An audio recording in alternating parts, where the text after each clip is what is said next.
Rekaman detik-detik personil militer Rusia memasuki wilayah pabrik kokas, yang dianggap sebagai perusahaan terbesar di Eropa di Avdiivka.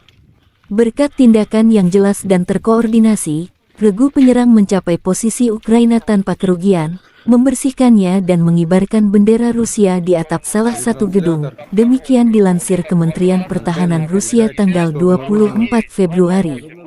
Saat memeriksa bengkel pabrik, tempat tentara angkatan bersenjata Ukraina sebelumnya berlindung, unit serang Rusia menemukan pos kendali drone yang ditinggalkan.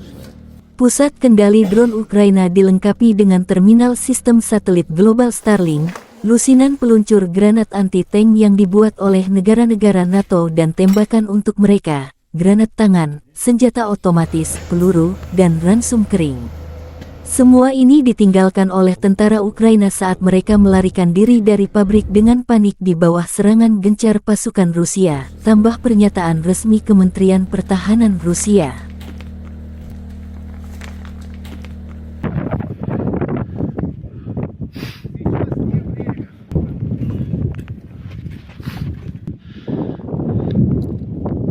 Мы находимся один из КМП ВСУ, где обнаружили имущество КМП, имущество, в основном это натовские имущества, оружие, боеприпасы, все натовские. Тоже натовское производство.